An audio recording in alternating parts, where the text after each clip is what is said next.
Hello, everyone. Welcome to another episode of the Noisy Neighbours podcast. Tuesday evening, joined by my brother Christian. Christian, I would say, how are you? But we all watched the game Sunday. Aside, I'm as good as I can be. I think I'm well overdue a therapy session, to be fair, so I'm looking forward to this. Let's get it all out, eh? We're both due one, aren't we? I mean, this is just a weekly thing. This it's not a podcast anymore. We're just helping each other through. I need professional help. I think you might Dr. get there. Phil. Yeah, facts. Okay, let's get straight into it. I know you've been waiting really to jump on, and we were both busy at the weekend. So let's get straight into it. Arsenal beat Manchester City 5-1 Sunday afternoon, Super Sunday, and yeah, I mean it was a it was a bit of a strange game. I feel like I say this all the time with City, but this one actually was strange in that, honestly, up until the deflected goal, I didn't think there was much between either team. And I'm really intrigued to get your take on the whole thing. So I'm going to come to you straight away, really. So 5-1, obviously a shocking result. How did you see it, and sort of take me through, your sort of feelings throughout the game? So, obviously, the worst possible start we could have had. Akanji, it's been the same story all season, messing about with the ball at the back, and for some reason now we're not capable of playing out. So he makes an absolute drops a major bollock in the first few minutes, which it just felt. It felt like we were just starting with a handicap. If the thing is, what annoyed me the most about is this Arsenal team has been struggling to score goals. So the one thing was to just not give them a goal. We literally went out there and just started with a handicap. It couldn't have been a worse start. And to be fair, we nearly did it again. But Arsenal being Arsenal and Havertz being 29 that he is, decided to let us off the hook. But yeah, I think the general play of the game after that sort of settled in a little bit. City were actually quite good. I mean, we didn't look under too much pressure or stress at the back, even after the first moments. But then you always felt like we were one pass through the middle as usual to cut us wide open. The energy seemed even less than usual with our midfield, but that's not a surprise when I saw Bernardo and Kovacic starting in the middle. They were the only two recognised centre midfielders on the pitch. Yeah, probably a good sort of question to bring to you here. That kind of led into one of the things I wanted to ask you about, which was the starting 11. Now, ironically, we went in on the Madrid potential starting 11 a lot on the last pod.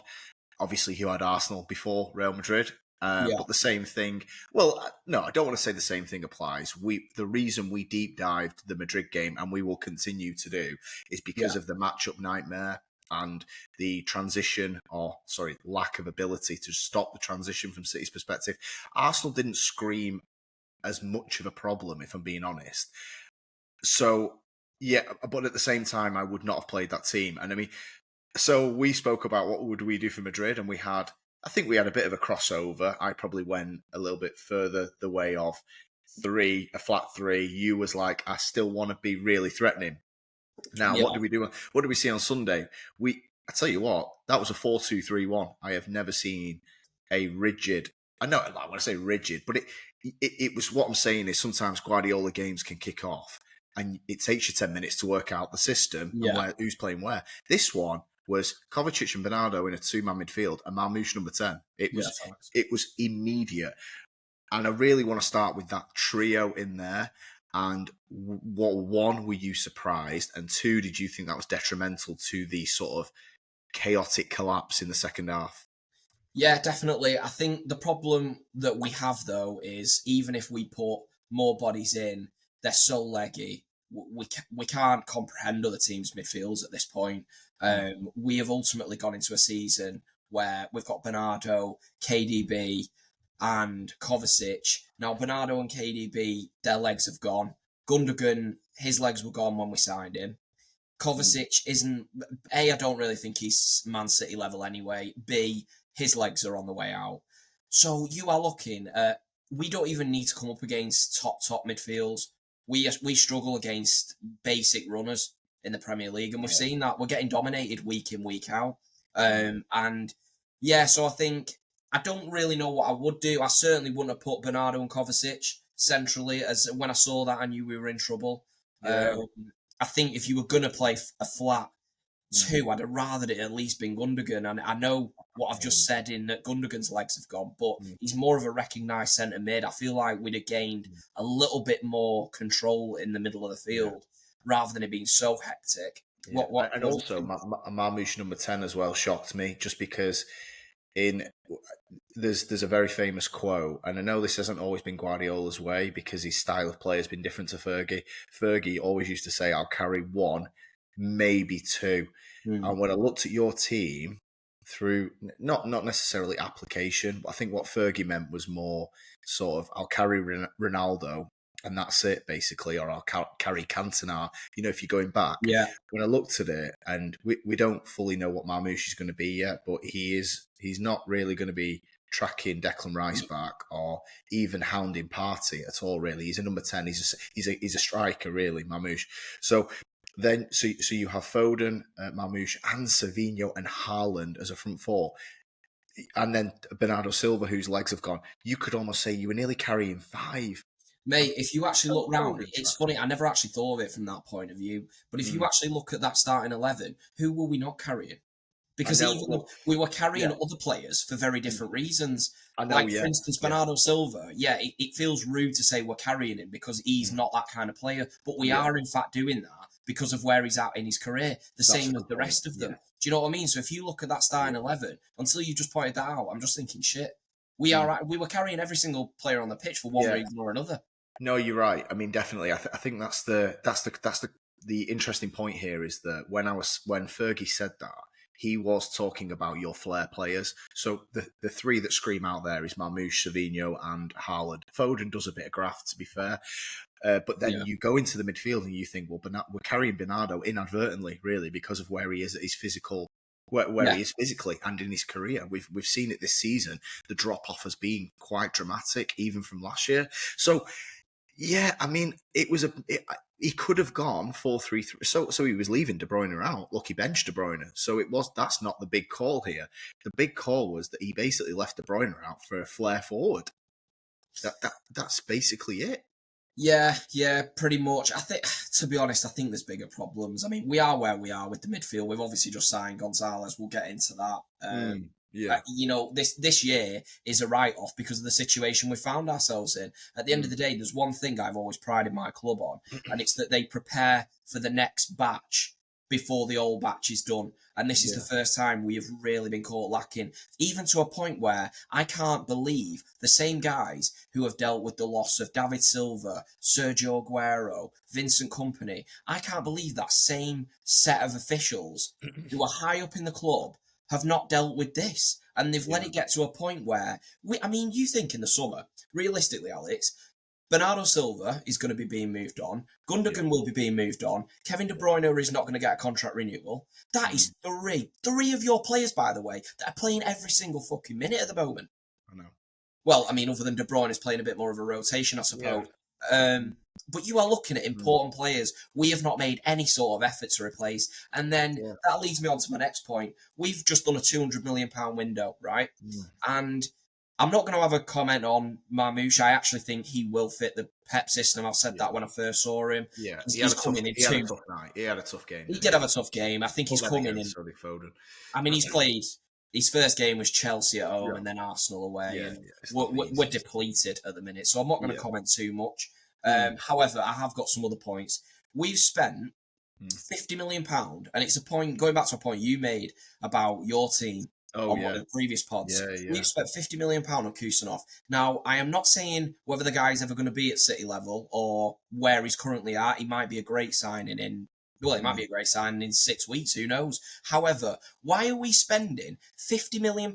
We've spent £200 million, and 100 of it, it's sat on our bench, and we're like, oh, well, we don't know if they're ready to come in. What's he telling me? We have spent 100 million on 2 centre-backs, pretty much, and we're saying we don't know if they're ever going to play this year. Mate, Well, why now, didn't you fucking yeah. spend that on a player that could have come in and possibly rescued the season? Instead, you're planning. If you wanted to buy Kusanov and that Reese guy, then plan ahead by all means. Buy them and have it as a pretty much an EDS signing, and that they're going to be warmed in slowly. But what we've done is we've made them, our headline signings. Yeah. Well, Pep clearly isn't going to fancy them, and I can see this all year. They're going to be rotation Carabao FA Cup players. Look, we're singing Well, from the we're not same even in hymn the sheet Carabao here. Cup. I mean, obviously our situation is more extreme, but this is exactly what I've been saying, and United's recruitment dates back sort of. I mean, we're a little bit different because we fuck up the so-called made players, but this potential shit, like you're talking about, you're coming into the window, and I've got to be honest, I would not have signed. I'm looking at. We did this with Ineos, this amazing window that Ineos did in the summer when we actually said, you know what, let's not name any names, let's just go with position. So Yeah. City this season have struggled to stop transitions more than ever before, and the defence looks shaky. You're struggling to play out. Okay, so you could say centre of the pitch, sort of certainly a DM, and maybe a centre back, and you've no right back in the squad. So for me, I would be thinking, well, I need to buy a right back. If he's not going to play Rico Lewis, and he's somehow, and even Lewis ain't going to cover Walker. So what do? You go and sign two centre backs, a number 10 second striker, whatever Mamouche is for 80, a biggie as well, and a midfielder at the last minute, probably because of how bad Sunday was in the second half. You went and just thought, fuck it, we'll have to pay the release clause for this Gonzalez lad. You're looking at you thinking, well, where was the DM? Because I don't think Gonzalez is a DM, is he? Is he a box to box? Pretty much, yeah. So you've not signed Mate, a DM. He's more of a Gundogan. He's more of a Gundogan replacement. Well, I've never seen the guy, to be fair, but I'm just going off of what I've read on Wikipedia. Yeah, I'm the same, Alex. I've not seen anything of him, but from what I've read and from what I've seen highlights, he looks very much more of a Gundogan replacement than he does a Rodri. And you make an interesting point, though, because we've gone into this transfer window. You as a United fan, you can see the problems. I mean, everyone in the league can see our problems. They're glaringly obvious. We are struggling with transitions. We cannot defend. No. Now, he's gone in and he signed two centre-backs, right? Two centre-backs that I don't think are going to be really ready to cut it at Prem level. Certainly this year, maybe not even next year. So, where it's a bit weird is apparently this, we took the sporting director from Sporting Lisbon. I think I read that. Yeah. So, and you took you took him, and we took the sporting director. Now, is he leaving in the summer? He's leaving, yeah. But apparently, this Hugo Viana guy, Viana, he was tracking Vitor Reis and Kusanov, so they're very much his signings. Right. Yeah, so he wanted them. Right. So this is what makes it even more ridiculous. If that is true, by the way, because obviously, I'm going on reports online, all I can go off. If that is true, that means what are our guys that are currently at the club doing? You've gone into this window. In fairness, it's not Viana's fault. He was still contracted to his previous role. So if they genuinely are his ideas of bringing him them for the future, what have we done to repair this season or possibly something to salvage it? You've bought Gonzalez, who I'm really not sure on because I've not seen enough on the guy, so he could turn out great. But he's certainly not the sort of player we needed at this time. Well, listen, he might be, but he certainly shouldn't have been the priority, put it that way. Mm-hmm. There's elements of this window that don't feel very City-esque, and obviously it could, like you said, I mean, there is changes in the hierarchy at City, and you look at this window and you do think like when we spoke about Mamouche's wages, there was elements of United. I don't want to worry you, but there was, like you said, potential in Kusanov. God knows what he's going to be like. Look at us with Euro, fucking 60 mil. I mean, look, I'll probably say it another 50 times till the end of the season, but if you're spending this amount of money in a desperate, you're in, I wouldn't say you're desperate, but you've dropped, you're 5 places worse off in the league. Yeah. Why are you not delivering me someone that can do something now? Because exactly. That's pretty much it. And then look at Gonzalez. We don't know. I get the same vibe. I don't really know why because I've never watched him, so you shouldn't really judge. It's just that City really. I think City were like 40 mil and that's it, and then Yeah. went and paid the 60 at the last second. It was like, look, I don't want to say like Anthony because that was god awful, but like where United were like, Anthony's worth. I think there was reports saying 40 mil, and then they lost to Brentford. 4-0 disaster, went and paid the fucking 90 that Ajax were like, we're not selling anymore. United just lost their head and went and paid it. There's elements, and we don't know what Gonzalez might be fantastic, and I'm sure you hope he is, but there's just a bit of chaos around the recruitment. And then if you take it back, so you're in this position now where your best players of aging, certainly say 4 of them, you would say. In the 4 I'm thinking of, you might be able to add to this, is De Bruyne, Bernardo Silva, Kyle Walker, and Edison. The 4 that have come to my mind. Yeah. Obviously, I know that in the past you have moved on fantastic players, and you've not really dipped at all, which has been amazing. So those are going/gone in Walker's case, and so now you're in this position where the recruitment in the last 2 years, some of them are sat on the bench because they're still not good enough. So we've touched on Grealish. You have brought in some new blood at the minute. Now you as a City fan, and I'm sure all of the City fans are out there, is going, you need to get this one right. This is if we miss another window, fucking hell, this league's tough, man. Like these signings have to be right, and you go 2 fucking unknown defenders, and not a right back. You've not signed a right. You've got Matheus Nunes at right back. This is the thing, Alex. So what you just said, right? When we were going into the start of the transfer window, how was it, right? The priority that we get Marmoush over the line, and we've got to the last day of the window and we've panic bought Gonzalez, which is exactly what it fucking is. You've called it right. Because if we genuinely did want him, City, we are the most, right? You probably won't know this from afar, but every City fan watching this will certainly back me, right? We are very much a club who loves activating a release clause. So if City did genuinely think he was the right guy, it would have been done. And it would have been done early on in the window. Why on earth was it done on deadline day? That stinks of either you wanted someone else that wasn't available, and this has gone to the last minute and you've just thought, shit, we've got to do it, which is probably what I'd guess. I reckon so. Or you are somehow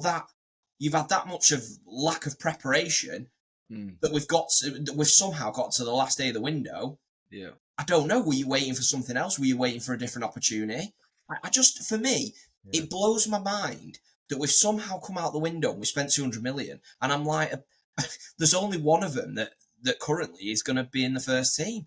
Yeah. Gonzalez obviously will be being slotted in one way or another, but who knows what level he's at. Yeah, and as well, like looking ahead to the summer, we've spoken about City's 200 mil January window. I mean, this was before Gonzalez, and we were like, wow, I mean, this is big for any club. It's very big for City. I know you didn't spend in the summer, so you could argue you've offset the summer lack of spending to January. But January's never a good time to buy. You always have to overpay. And your number one targets, sometimes you can't even overpay. Like I look at, say, Mark Gay at Palace, who was it Tottenham tried to get him on the last day. Palace fucking didn't even open the email. You know what I mean? Like, fuck off, we're not selling you our captain on the last day of January. What do you want us to do? Get relegated? Like, you know what I mean? Exactly. So Palace didn't even accept 70 mil for Mark Gay. Because they're like, we don't even want you to overpay. That's how valuable people are in January. So obviously City have well, we don't know. Obviously, with hindsight, we will work out how these fees look. But like you said, you've not identified the weaknesses in my opinion.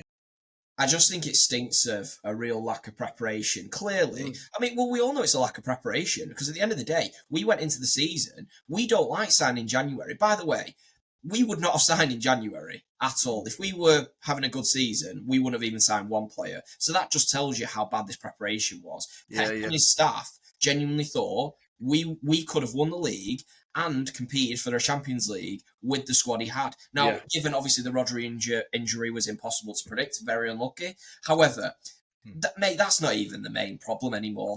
Started that was the problem. And then suddenly it's become glaringly obvious. Mate, there was a point in that Arsenal game I just wanted to refer back to and just see if you noticed this. So De Bruyne comes on for like the last, I think, 20, 30 minutes, I think it was. Yeah. He'd been on the pitch about 5 minutes. He was getting blitzed past. He Yeah. looked like he'd been on for 70 minutes, and he'd been on about a couple of minutes. And I was just like, oh my God. I just don't know how we found ourselves in this position, and we've sort of failed the players. Because at the end of the day, right, as fans, all we can go off is week by week. Last year, yeah, they were at a very good level, all of them, even Gundogan. Even going back to the Euros, he was still looking brilliant. However, surely to God, right, in training, these guys watch them day in, day out. Sports science is, the technology these days is ridiculous behind everything. You're telling me they didn't see any sort of decline, and this is a complete fucking mystery that Bernardo Silva now can't run. Kevin De Bruyne is absolutely fucked. Gundogan looks like, I don't even want to say, he looks like he couldn't even play in the Championship at this point. Yeah. And this is the situation we have fucking put ourselves in, and then we're going out and we're doing a 200 million window. We're buying an 80 million forward who that just stinks of, look, he's got a load of goals in Europe. He seems to be one of the best players from a different league. Let's go and get him. There was no fucking planning behind that at all. Because I tell you what, he wasn't a fucking striker we were looking at in the summer when I was shit. Yeah. And by the way, if we'd have got him for him then, we'd have got him for about 20, 30 million because he'd only had one good year at that point. His price has absolutely ballooned because he had a good year last year and then he's steamed it for the first half of this year. So his price has gone, and obviously with the January tax as well, has ballooned through the roof. So why have we randomly gone and bought Mamouche, who wasn't planned, for 80 million? By the way, anyone that watches and thinks I'm saying he's shit, or then if I come on in a few weeks and he's done something good, I praise him. I'm not getting at him or his ability because he might be at a level. I'm on about my club's lack of preparation and why suddenly we have gone against everything we have stood for. Yeah. And we're now, like you said, mate, we resemble United, and it fucking scares me. And at the end of the day, this is why we're in the mess we're in. 300 grand a week as well for Mamouche, incredible. It's not City. I know you get players get to those wages, but they get there when they deserve it. We don't want to look. This is sounding like we're hammering this Mamouche. I don't want to do that. I'm not hammering Mamouche. We're coming at it like the same with Lenny Oro. I know I do verge on sort of having a go at the kid, but it is more at the club, and it's like you said. Anybody that signed in January is because of the last 4 months of the season, be it your team's lack of performance or the said player's amazing performances, or a bit, in your case, a bit of both. Mamouche has excelled for Frankfurt, and City have under-delivered in all competitions, so that's why it's happened. I think of when United have ever gone into January and bought anyone substantial, when they went and got Bruno Fernandes, United in the summer actually turned Fernandes down, said he takes too many risks, which they were fucking right with, by the way. But then United were awful till January, and Bruno kept the numbers up. They went and got him for 60 mil. Turned out to be one of our better buys. But you're right. That's the thing with City. It is just, and you're almost thinking like you don't know what to think of these players because we've not seen loads of them. But it's like it's just the feeling and the importance of this recruitment period now for you. It's because you've got Doku, Grealish, Kovacic, Gundogan 2.0, Akanji's rocking, Ake. This latest I want to speak about that. This latest batch of recruitment hasn't been where it was in 2018, 19, probably even 20. When you survived the Silva, Aguero, Company, Torre wave of players retiring, you've gone from signing like Rodri, like world-class players, to now your latest batch, half of them on the fucking bench. Yeah. This is the problem, though. So, with us signing these centre-backs, I just wanted to say something on our defence, or lack of, at the moment. Yeah. You've got Akanji. By the way, I've been hammering for a while because he's shit. And he genuinely is as well. I'm not keep making excuses for him. And I'm not I'm not digging him out either. The thing is, he comes out, he's a cheeky bastard. After we beat Chelsea, he's giving it the big into the cameras. Like that was a good fucking performance on the, when he's walking in down the tunnel, doing fucking hand gestures. Mate, I tell you what, go 2 games without making a serious cock up. Yeah. And then you can celebrate a performance, because at the end of the day, you've been a fucking disaster all year. And by the way, I'm not Yeah. just having a go at him. The rest of them have. Stones, every time he's come in, has not looked fucking great. He No, just gets a pass because he's a fan favourite. But he has not looked good at all. Because at the end of the day, yes, what Akanji did was absolutely brain dead. But it was also a stupid pass from Stones. Yeah.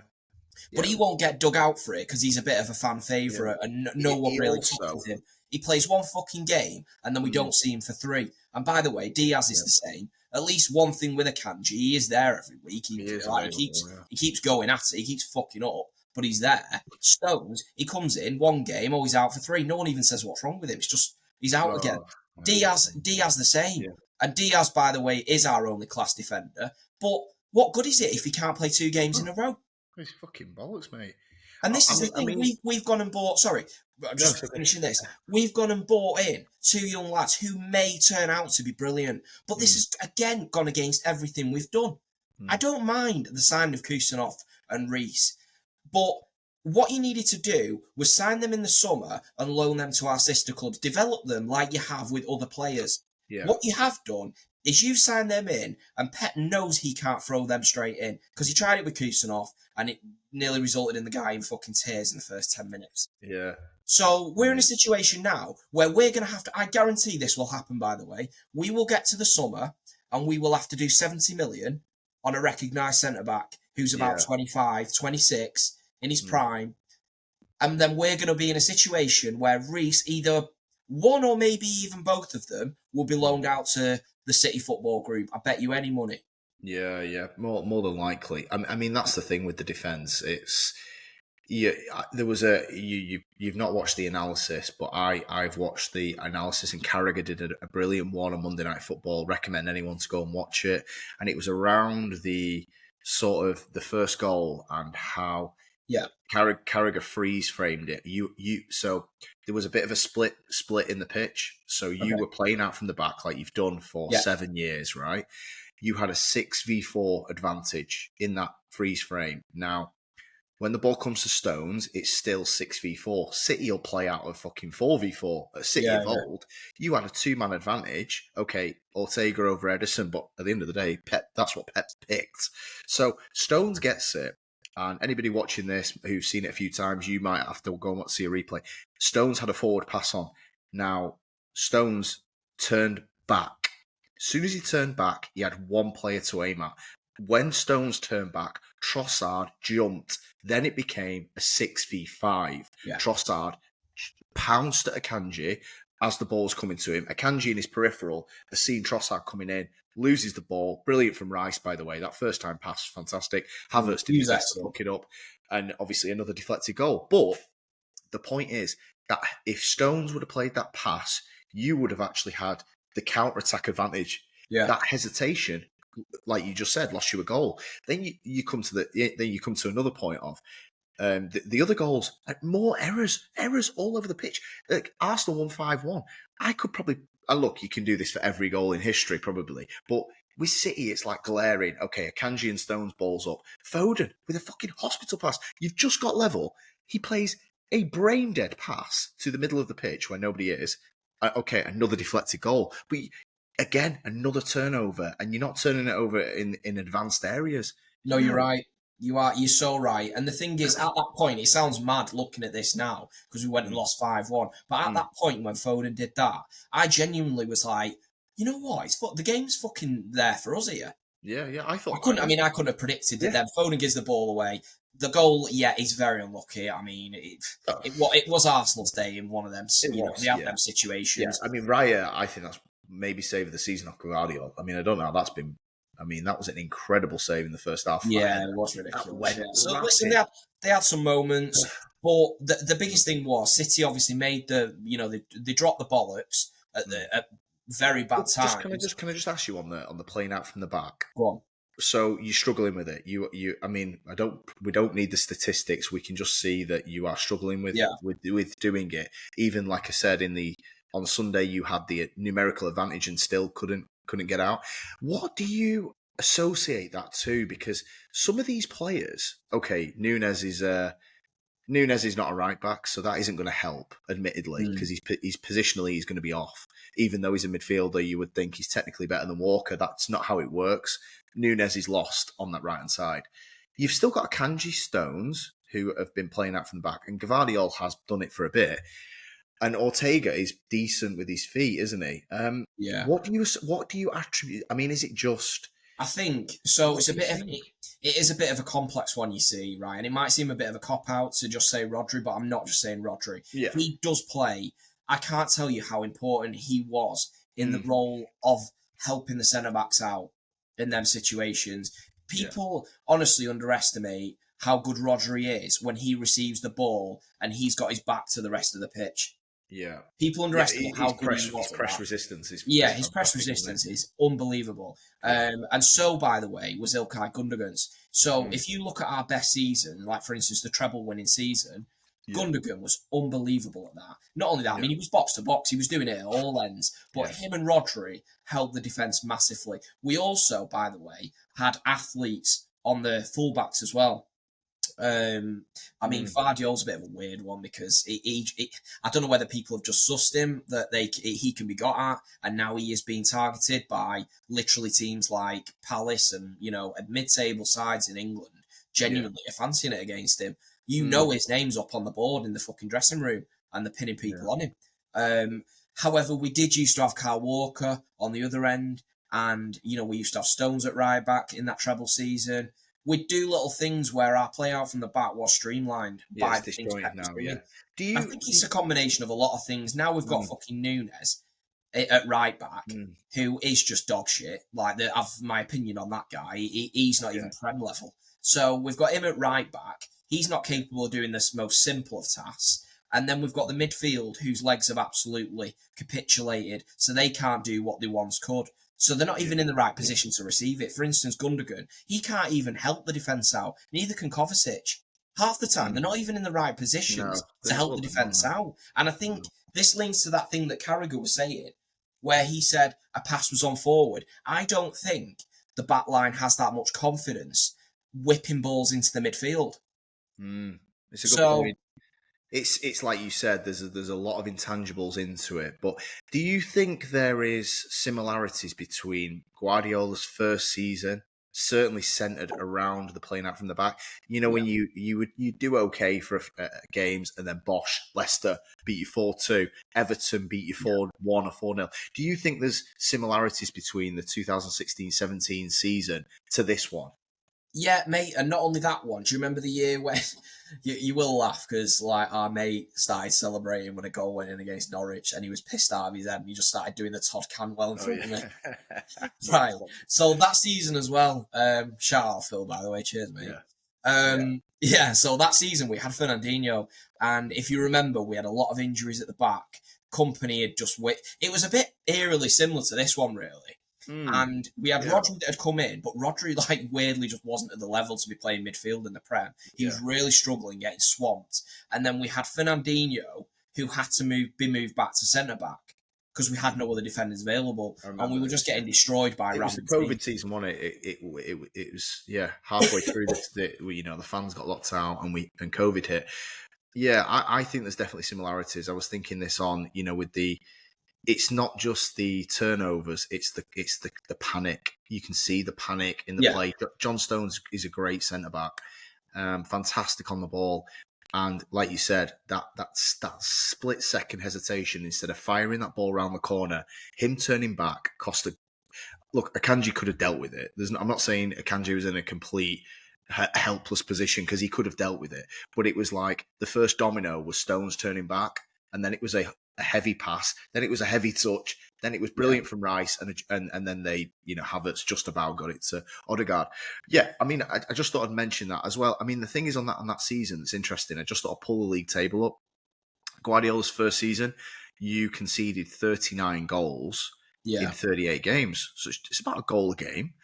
If we flip to this season, you've conceded 35 goals already. So you are almost at the pace of Guardiola's first season defensively with we're halfway through 14 games to go. City are, I mean, Look, I'm trying to do the quick math here. You are on pace to concede over 50 goals this season.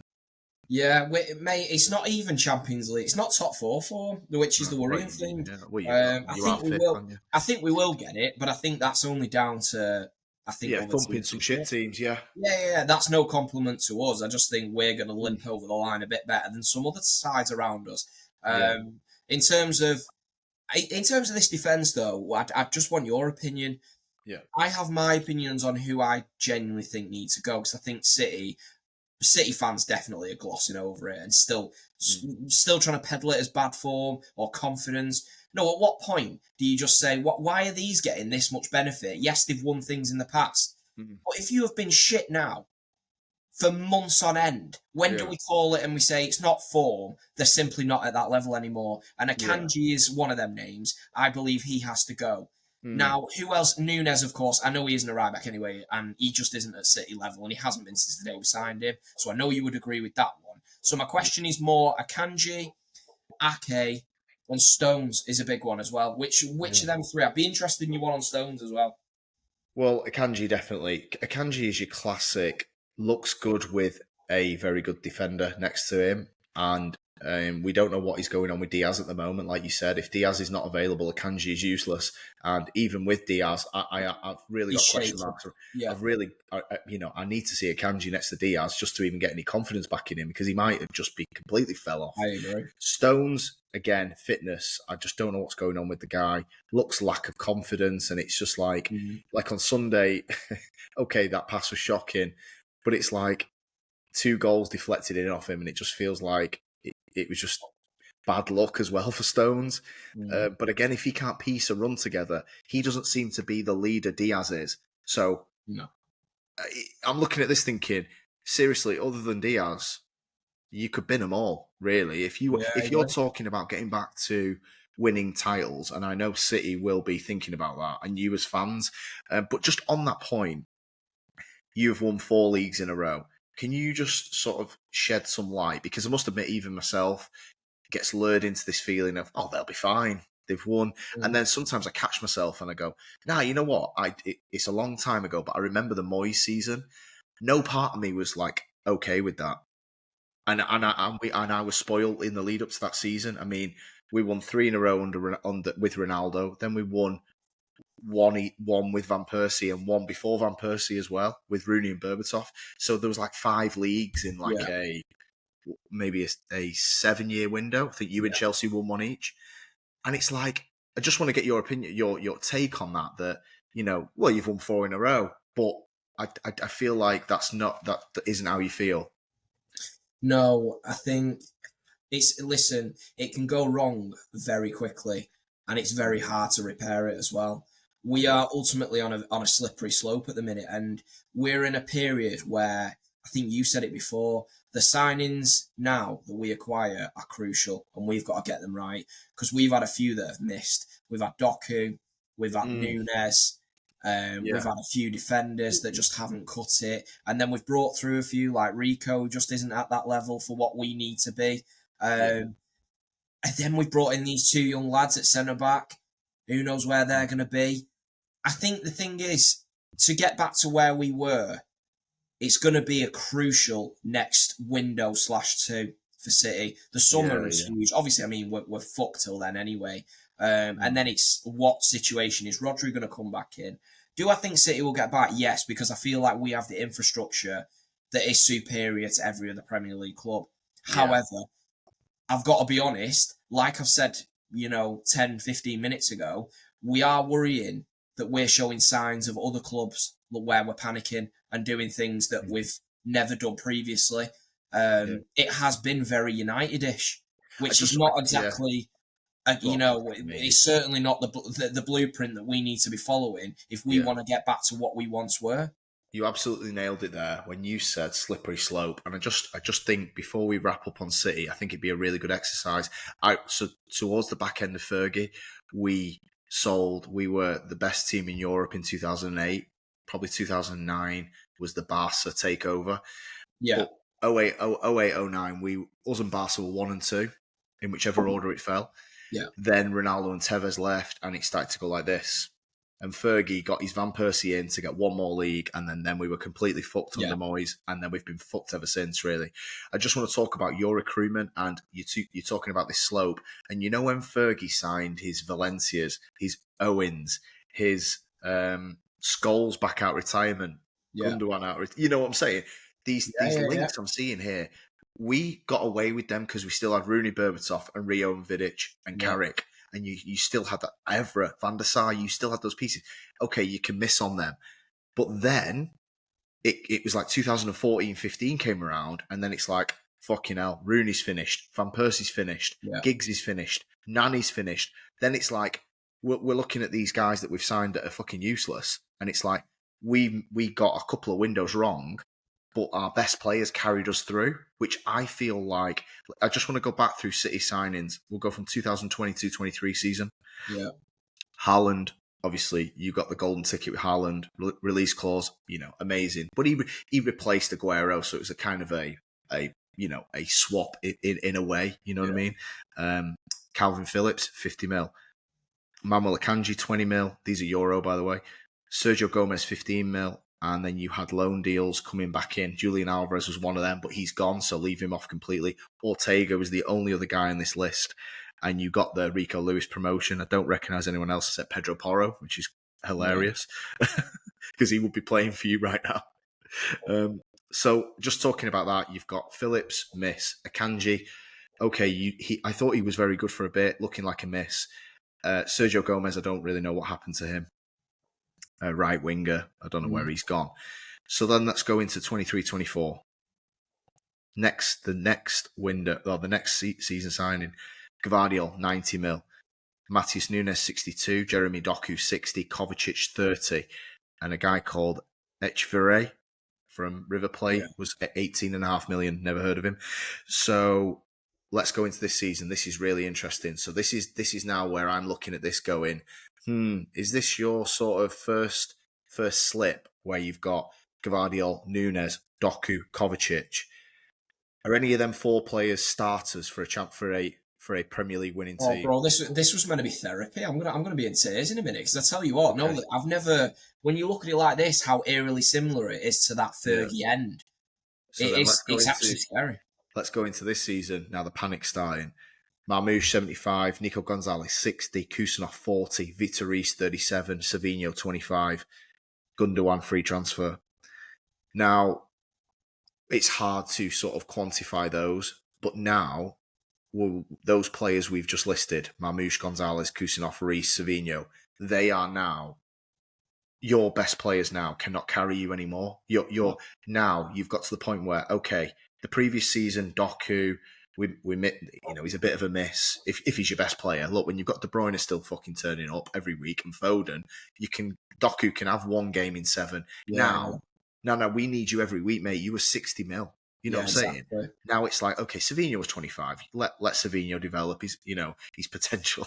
But he does look a decent player, to be fair. Now you're looking at this and you go into your point before, Kusanov, 40. Nico Gonzalez, 60. Marmoush, 75. Right, now you literally are replacing our best players. Mate, facts. At the end of the day, these guys were brought in to replace our best players, and ultimately, they're little more than rotation. You look at that, like you've just read off names such as Doku, Nunes. Them 2 guys alone, they're not ever going to be players that are going to take City to a chance. I tell you what, well, with that lot, we won't even get Champions League spots, let alone fucking win one. So it is worrying me because we have missed more than we've hit. You think our last good signing, really, was Alvarez? I know, and he's gone. He's gone. So I tell you where we have fucked up as well. The midfield acquisitions have been really bad. The Kovacic signing, it was like one of them. I always thought he was a decent player at Chelsea. I was like, you know what? We'll do it sort of against it. Yeah. But again, it was a bit of a weird one. So I was like, well, apparently City were moaning about giving Gundo another 2 years on the money he wanted, but then go and sign Kovacic, who was like, what is he, 28, 29? Sorry, I've not got his age in front of me. So it seemed a bit of a strange one. And then I suppose I didn't go to 21-22, but that was the Grealish signing for £100 million. Oh yeah, well, that's just Julian been Alvarez. Julian Alvarez been wrote has off left us. completely. That one, I So forget he plays for us. yeah, so mate, I think that there is, like you said, this is the first time where it's like your best players have regressed slightly physically, Yeah, or maybe not slightly, and Walker's literally kind of left the fell off a club, cliff. and Rodri's injured, and that's made it worse. We get all that, but you have lost Julian Alvarez, you've De Bruyne, Bernardo, Edison, Stones, and Walker have regressed slightly, or in some cases, really, significantly. And this is the first season where it's like, right, seriously, boys, we've signed 8 of you lot in the last 2 years. Are Yeah, you going to fucking turn up and play well here? Because Gvardiol, you were 90 mil, mate. You can't be a fucking div giving goals away. yeah, exactly. You've got to be the best defender in this team. I'm sick of that shit about City keep posting his goals. Well, how about do what we actually bought him to do? Because currently, him scoring a goal in a fucking away game isn't really moving the needle. Him Yeah. stopping the team scoring fucking 3 against us will. Christine, we just said it. City are on pace to concede well over 50 goals this season, and Gvardiol has played every game. I tell you what, it'd be interesting to compare that to last season. Who conceded around 50-ish goals last year, and where did they finish? And what team was it? Oh, fucking United. We conceded about 58. Yeah, that's crazy. This season, you've conceded more goals than us this season. Fucking hell, that is just ridiculous. Yeah. Okay. So I suppose Everton conceded 51 last season. Alex, here's a point though, and a lot of City fans won't like this, but your defence is better than ours. I'll tell you that right now. Yeah, if anyone wants any fucking evidence, just go and watch the games from this year. At the end of the day, with United, they are sometimes quite frustrating to play against. The thing is, this is why you're good against the bigger teams. You are set up better to deal. You're set up better to deal with the bigger teams. Like, look what you did going to the Emirates. Look what we did. Yeah, we just away from home. But yeah, just before we finish, got one more thing I want to ask you about. So you would have missed the analysis and I don't know if you could hear the commentary. I know you was out watching the game, and it was about Haaland again. And I'm just so sick of this. I was watching the game with my partner in the lounge, and I was just rolling my eyes again. The touch map, he's not touched it since this minute. And I was just getting pissed off, and I'm not even a City fan. I don't even care. And then he goes and scores, and I thought, right, you've just had a classic Haaland game. Did he touch it? No. Did he score? Yeah. He did his job, as far as I'm concerned. Don't think he missed anything. Could he do what people keep saying to him? They keep pressing pause and going, why is he not making a run? Because they never hit him. They never hit him. So it comes to the post-match, and Carragher made some fair points and also some harsh ones. And I just want to ask you a couple of questions. So they were talking to Henry about it. And Henry was basically like, look, if he's getting a grip of the ball and bringing people into play, the rest of his game you can't really argue with. Carragher said, do you think City are better with Haaland or with Aguero? What is your answer to that as a City fan? I think it's a difficult one, isn't it? Because ultimately, it depends who the players around are. Because we're judging it based on Haaland's dealing with a team around him that's fucking finished, mate. Because if you look at Haaland in the treble-winning season, well, you would go Haaland, wouldn't you? Yeah. Yeah, so, I mean, Henry did say, look, yeah, they won the treble, but I don't think that's the evidence. Yeah, I can see what anyone would. What Carragher's alluding to is Aguero a better all-round footballer. Well, yeah, but he did ultimately struggle quite a few years as well. And Aguero, what he'd commonly do is he'd be on like 11 goals really late on into the year, and he'd score 5 against Newcastle at home. So it'd inflate his figures. Haaland does score pretty much every game. So in terms of consistency, I'd say Haaland probably benefits us more as long as we play to his strengths and we get people in. We need to go and sign like a Florian Wirtz or something. At the end of the day, we need to replace De Bruyne. Yeah, just I suppose last point, right? Haaland is a goal machine. He's Van Nistelrooy on steroids. He's incredible. He's in the box play is incredible. There's no other way to explain him. I mean, Saliba on that header, just fucking, it wasn't even bad defending. He was just overwhelmed by, as soon as Savinho stood that up, Saliba was just completely done for. And Saliba's an amazing defender. And I just want to talk about the goals have reduced to the mean a little bit. And when I say the mean, I'm talking about a good Premier League forward level, not the insanity we saw in the treble season. Was that his first year, Haaland? Yeah. First season, okay, so the first season was the 50-goal season, which is Yeah. absolutely fucking mental. I don't even know how many he got in the league. Was it about 36, 37? I can't remember. 36. That's the record, isn't it? He smashed the Salah record. Since then, I've not got the stats in front of me, so I'm sorry, but it's gone back to about a goal a game, hasn't it? So like 30 and 30 this season. It's come back a bit more, hasn't it? Like 19 in 24. Yeah. Are you worried that the recruitment is important around Haaland because he can't create his own really from 25 yards out like an Aguero can? Have you got a little bit concerned of those stats that you're going to have to sign well, like a De Bruyne replacement? Is very important to keep Haaland getting fed. We know he'll score, but it's like, how important now is that recruitment to get those stats back to? He's not even the top scorer in the league, is he, Haaland? You know what I mean? Where do you feel with this? No, mate, you bob on at the end of the day. But what's pissed me off with people is they're going on like this is Haaland's fault, like he's regressed. No, he's not. Everything around him has regressed. We don't create anything. We don't even play to his strengths. We don't even do the bare minimum with the guy. No. I feel so sorry for him. Personally, if I was Haaland, he must look at it and think, there must be...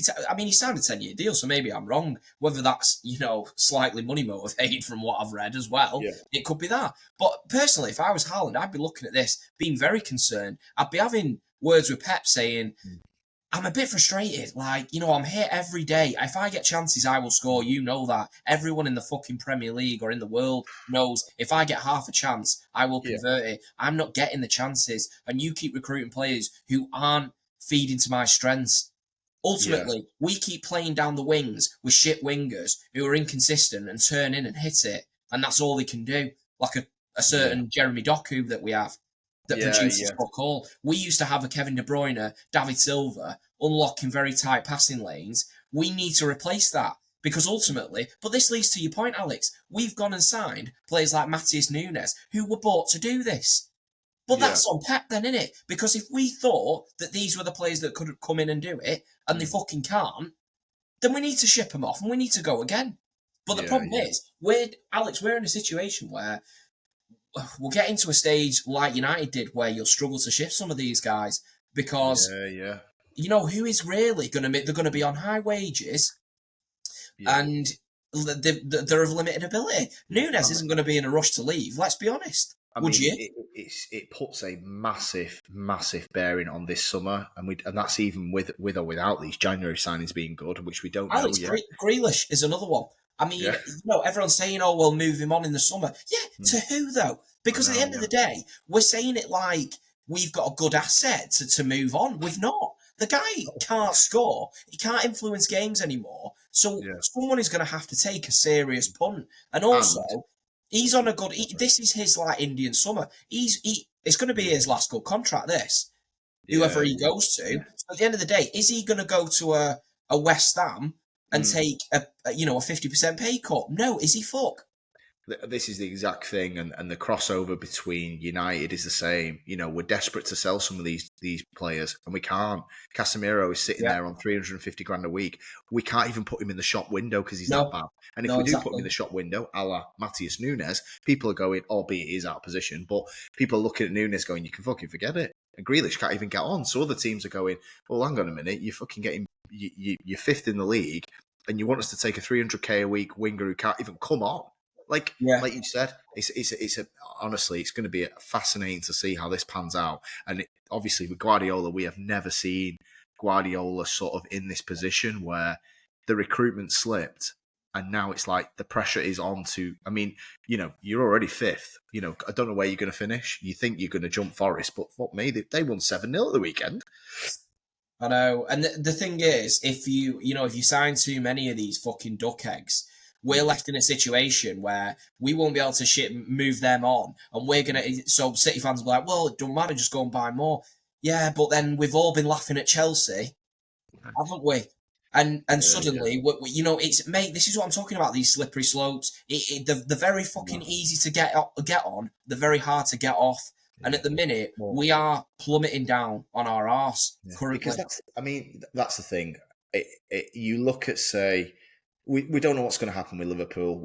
I imagine there's going to be a drop off from them. They're probably going to win the league, but they're going to drop off if their three best players all go. Well, Alisson as well, 4. If all 4 of them go, I can't see them winning the league. Well, they're not going to. Yeah. We can just call a spade a spade. Arsenal, look, I don't want to jump around with Arsenal, but you look around their team, if they play aggressively like they did on Sunday, they are still like, they've probably got 8 positions where they've got 8 starters that they can win a league with. Arteta to me is a bit more of an issue, but if obviously Havertz is not good enough, but you look at Arsenal and you think, City have got to catch up now, haven't you? You've got to catch up to the competing stage. Arsenal are 1 or 2 signings away.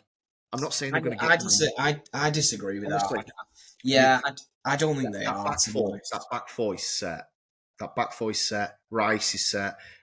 Okay, the back 4 is Alex, but the midfield doesn't create much, and the forwards don't get much output. So you've got Havertz in the middle. Yeah, I mean, Havertz is shit. Odegaard, I think he's very overrated. He's overrated. He's had a bad season. No, he has had a bad season, but he was awesome last year. And then you obviously look at that and think he was, but they've had a big miss because then they've brought in Marino, and he's shite. So you're in a situation where you've got Rice. I mean, well, they've signed Zubimendi. I think that's a very good signing. Well, they signed Zubimendi. But that's the thing with, like, you're looking at the league table. So City have got to catch up, right? Chelsea have got to catch up. Liverpool, I mean, I don't know what they're going to look like if they lose their 4 best players. And I don't even know what money they've got to spend. We've never seen Arne Slot in the transfer window, so we don't know what he's going to do. By default, Arsenal go the best team in the league starting next season, unless Liverpool replenish those guys or City and Chelsea nail the transfer window. Yeah, but you think that, football's never as black and white as that, is it? Because if you look at it, who would have said Liverpool after that? I mean, Arne Slot is dealing with the exact same the exact same Klopp Liverpool side who were really flagging, and everyone thought they were all finished. Yeah. And then suddenly they've come in and absolutely blitzed the league. And by the way, they are going to win it by a fucking mile. Listen, any Arsenal fans watching that, don't get too gassed up that you beat us, because I tell you what, you were shit yourselves for the first half. And to be fair, I've never seen a team capitulate as bad as we did when that Skelly goal went in. Genuinely, it was so concerning to see players walking around. And it did. You know, like when you're losing on FIFA, and you're like, we'll just fuck it off. Like, I'll start dicking about doing kick-ups. I tell you what, we were at that point of messing around, and players were half-arsing challenges. De Bruyne. The last goal, Ortega just let it in. What the? That was insane to not even like make an effort. I mean, it wasn't like, honestly. Okay, yeah, it was a good finish, but it wasn't like some sort of messy ping, which was like as well, like, Christian, just looking ahead to the games you've got coming up and talking about the team, and we're going to keep continually talking about your starting 11. And just on some of the goals, it really stood out to me that how the attacking. I know we talked about carrying players.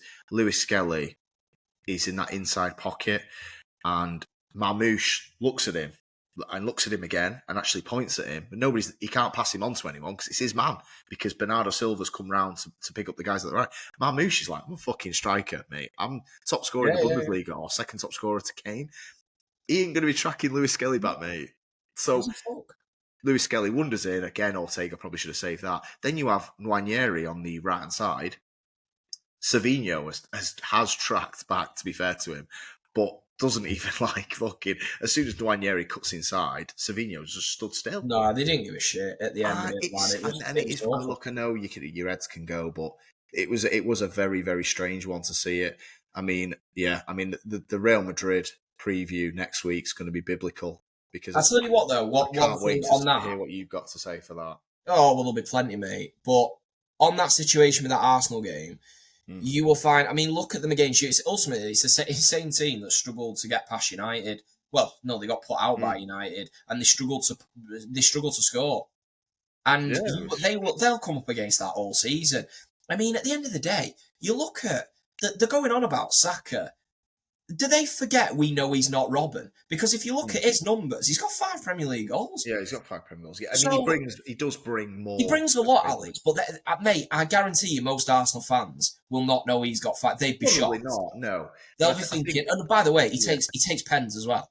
Yeah, but he creates angles brilliantly. Slide passes are great, and he does create space for others. He does, but I do not think their front line and their creative players create enough goals to win. Well, I mean, look, you can see at the league table. If Liverpool win the game in hand, they're 9 points behind Liverpool with 14 games left. So you're not wrong in your assessment of Arsenal. It's just what I'm saying is, whatever we think of them and how shit they are, how Havertz is shit and all this, they are second in the league. You know what I'm saying? They are second. As tough as it sounds, other teams have got to catch up to Arsenal. Yeah, well, yeah. I mean, I suppose you could look at it like that, but then, I mean, in that one game, if that game didn't go their way through balloon deflections and City just playing the worst football I've ever seen from the side, you're looking at then it would have been down to 3 points. I don't think like the gulf is wide. And by the way, Alex, this is our worst ever team. We've got our best player out. I think that you've got to add context. At the end of the day, I refer back to that Liverpool year when, they had ridiculous injuries and everyone was like, they're fucked. That one where Alisson scored the header to get them back in Europe. Yeah. So, listen, I personally think Arsenal have got a real bad mentality problem. I can't see them winning the league anytime soon. Oh, right, okay. Because I genuinely think City will be... I do think City will be back next year, only because I've got trust in the infrastructure, like I say. However, they have got to make sure they make more hits than misses now. I mean, Gonzalez has got to come in and be at a very good level. Yeah, I mean, that's the thing. We're looking ahead. We're almost sort of subconsciously writing these signings off. I mean, if these 4 are good, or 3 of them are good, or 2 of them are good, then it takes the pressure off in the summer. But you've still got to probably go into the summer and nail another 3, which, you might do. I'm not saying you won't. I think, they've already lined up. They're signing that Juve right back, aren't they? They nearly did it in January, so they've signed. They're going to sign him for 60 million or something mad. But yeah, okay. I think we'll wrap it there. So a tough one, and you've got, is it FA Cup this weekend? I don't know. You got Leyton Orient, and yeah, FA Cup, mate. Yeah, so that'll be. Yeah, I mean, probably. Look, gets you into the 5th round. I mean, if you lose to Madrid, you're all in on the FA Cup, aren't you, for a trophy?